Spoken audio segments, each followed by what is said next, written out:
আসসালামু আলাইকুম। স্বাগতম জানাচ্ছি আপনাকে যমুনা টিভির আন্তর্জাতিক সংবাদে। শুরুতেই থাকছে সংবাদ শিরোনাম।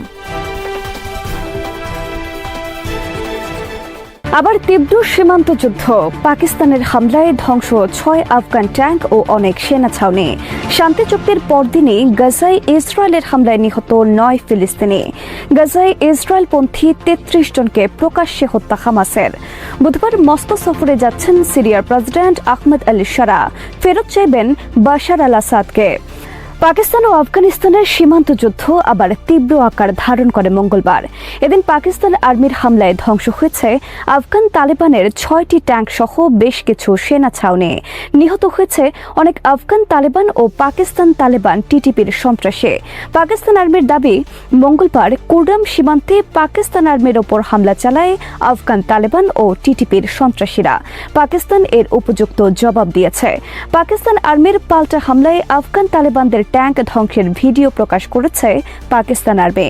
পাকিস্তান আর্মি জানিয়েছে, আফগানিস্তানের অভ্যন্তরে পাকিস্তানি তালেবান সন্ত্রাসীদের কয়েকটি প্রশিক্ষণ ঘাঁটি গুড়িয়ে দেওয়া হয়েছে মঙ্গলবার।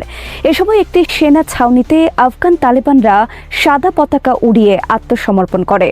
পাকিস্তান আর্মির বিবৃতিতে বলা হয়েছে, টিটিপি এবং আফগান তালেবানরা মিলে পাকিস্তান সীমান্তে হামলা পরিচালনা করছে, আর এদের পেছনে রয়েছে ভারতের সহায়তা। গত শনিবার খাইবার পাখতুনখোয়া সীমান্তে পাকিস্তান ও আফগান তালেবানদের মধ্যে তীব্র সংঘর্ষ ছড়িয়ে পড়ে। এতে নিহত হয়েছে উভয় পক্ষের ৩ শতাধিক সেনা।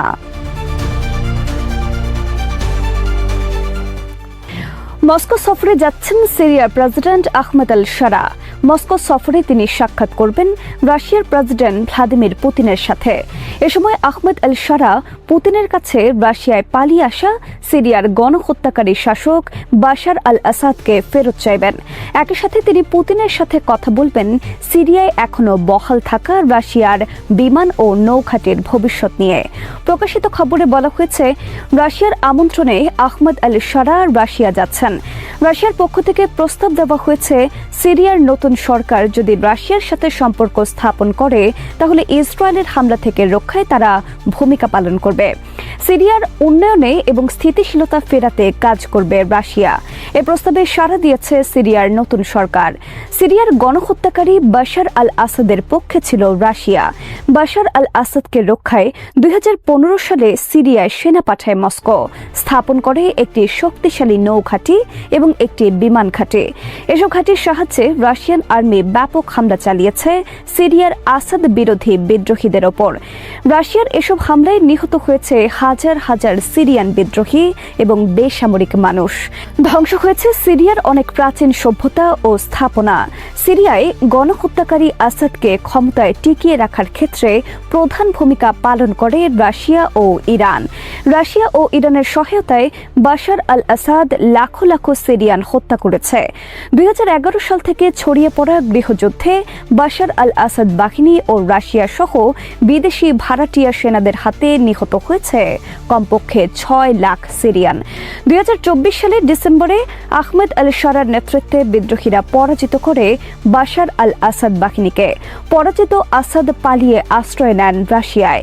যে রাশিয়া বাশার আল আসাদকে রক্ষার সিরিয়ার বিদ্রোহীদের বিরুদ্ধে ৯ বছর ধরে যুদ্ধ করেছে, সেই রাশিয়ায় বিদ্রোহী নেতা সিরিয়ার বর্তমান প্রেসিডেন্ট আহমেদ আল শারার সফর নিয়ে নানামুখী আলোচনা সমালোচনা চলছে।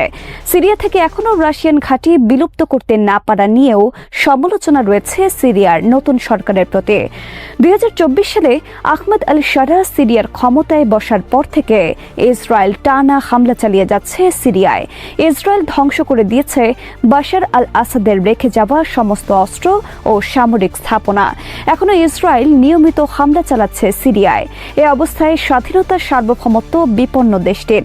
যুক্তরাষ্ট্র সহ পশ্চিমা কিছু দেশ প্রথমে সিরিয়া থেকে রাশিয়ার ঘাঁটি অপসারণের দাবি জানালেও এখন তারা এই বিষয়ে নীরব। এ অবস্থায় রাশিয়া গোপনে সিরিয়ার নতুন সরকারের সাথে ক্রমাগত যোগাযোগ চালিয়ে যায় সিরিয়ার নতুন সরকারের সাথে সম্পর্ক উন্নয়ন এবং সিরিয়ায় রাশিয়ার ঘাঁটি বহাল রাখার জন্য। গত জুলাই মাসে সিরিয়ার পররাষ্ট্রমন্ত্রীকে মস্কো আমন্ত্রণ জানায় এবং মস্কোয় তার সাথে বৈঠক করেন রাশিয়ার প্রেসিডেন্ট ভ্লাদিমির পুতিন। এরই ধারাবাহিকতায় বুধবার রাশিয়া সফরে যাচ্ছেন সিরিয়ার নতুন প্রেসিডেন্ট। তবে বিশ্লেষকদের মতে রাশিয়ার সাথে সিরিয়ার সম্পর্ক উন্নয়ন তাদের জন্য ইতিবাচক হতে পারে দেশটিতে পশ্চিমা প্রভাব ব্যালেন্স করার ক্ষেত্রে। বাশার আল আসাদের সহায়তায় সিরিয়ায় নৌ ও বিমান ঘাঁটি স্থাপনের মাধ্যমে ভূমধ্যসাগরে আধিপত্য বিস্তারের বড় ধরনের সুযোগ পায় রাশিয়া। কিন্তু বাশার আল আসাদ উৎখাতের ফলে রাশিয়ার এই অবস্থান নস্যাৎ হয়ে যায়। ফলে রাশিয়া এখন মরিয়া হয়ে চেষ্টা করছে সিরিয়ায় নৌ ও বিমান ঘাঁটি টিকিয়ে রাখার মাধ্যমে ভূমধ্যসাগরে আবার আধিপত্য বিস্তারে। এখন দেখার বিষয় সিরিয়ার নতুন সরকার এর বিনিময়ে রাশিয়ার কাছ থেকে কি আদায় করতে পারে। উত্তর গাজা এবং খান ইউনিসে মঙ্গলবার বাড়ি ফেরার পথে 9 জন ফিলিস্তিনিকে হত্যা করেছে ইসরায়েল। মিশরের সোমবার শান্তি চুক্তির পরদিনই ইসরায়েল হত্যা করল 9 ফিলিস্তিনি। এই ঘটনার নিন্দা জানিয়েছে ইরান সহ বিভিন্ন দেশ। অপরদিকে সোম এবং মঙ্গলবার 33 জন ফিলিস্তিনি হত্যা করেছে হামাস। তাদের মধ্যে 7 জনকে প্রকাশ্যে রাস্তায় গুলি করে মৃত্যুদণ্ড কার্যকর করা হয়েছে। তাদেরকে ইসরায়েলের দালাল আখ্যায়িত করে হত্যা করেছে হামাস। 7 জনকে হাত পেছনে বেঁধে হাঁটু গেড়ে বসিয়ে একটি চৌরাস্তার মোড়ে শত শত মানুষের সামনে ব্রাশ ফায়ার করে হত্যার ভিডিও ছড়িয়ে পড়েছে গোটা বিশ্বে। এদিকে হামাস বর্তমানে নিয়ন্ত্রণ নিয়েছে গাজার বিভিন্ন এলাকার। হামাসের প্রকাশ্যে অস্ত্র হাতে টহল দেওয়ার অনেক ভিডিও ছড়িয়ে পড়েছে। ইসরায়েলের প্রধানমন্ত্রী বেনিয়ামিন নেতানিয়াহু মঙ্গলবার যুক্তরাষ্ট্রের সিবিএস নিউজকে দেওয়া এক সাক্ষাৎকারে বলেছেন, আমরা হামাসকে সম্পূর্ণ নিরস্ত্র করব। আমরা নিশ্চিত করব গাজায় যেন আর কোনো অস্ত্র কারখানা গড়ে উঠতে না পারে। হামাস যদি স্বেচ্ছায় নিজেদের নিরস্ত্রীকরণ করে তবে ভালো, অন্যথায় ডোনাল্ড ট্রাম্পের ঘোষণা অনুযায়ী আমরা সেখানে জাহান্নামের দরজা খুলে দেব। তাদের কোনো অস্তিত্ব আমরা রাখব না। যুক্তরাষ্ট্রের প্রেসিডেন্ট ডোনাল্ড ট্রাম্প সোমবার হামাসকে নিরস্ত্রীকরণের আহ্বান জানান। এরপর ট্রাম্প বলেন, তারা যদি অস্ত্র ত্যাগ না করে তাহলে আমরা তাদের নিরস্ত্র করব। আর সেটা হতে পারে শক্তি প্রয়োগের মাধ্যমে এবং সেটা খুব দ্রুত ঘটবে।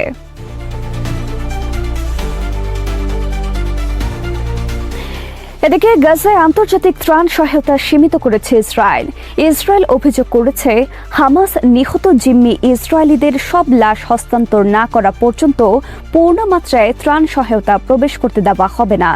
মঙ্গলবার ইসরায়েল রাফা সীমান্তে আটকে দিয়েছে হাজামুখী অর্ধেক ত্রাণবহর। ইসরায়েলি বাধার কারণে কমপক্ষে 300 ত্রাণবাহী ট্রাক মঙ্গলবার গাজায় প্রবেশ করতে পারেনি। শান্তি চুক্তির পর হামাস এখন পর্যন্ত 20 জীবিত ইসরায়েলি জিম্মি এবং 2 দফায় 8 জনের লাশ হস্তান্তর করেছে। ইসরায়েলের দাবি আরো 20 জন ইসরায়েলি লাশ রয়েছে তাদের কাছে। ইসরায়েলি জিম্মিদের সব লাশ একসাথে হস্তান্তর করতে না পারার কারণ হিসেবে হামাস জানিয়েছে গাজার ধ্বংসাত্মক পরিস্থিতির কারণে তাদের সমস্যা হচ্ছে ইসরায়েলকে জিম্মিদের লাশ হস্তান্তরের বিষয়ে। এদিকে লাশ হস্তান্তরে বিলম্বে সোমবার রাস্তায় বিক্ষোভ করেছে ইসরায়েলিরা।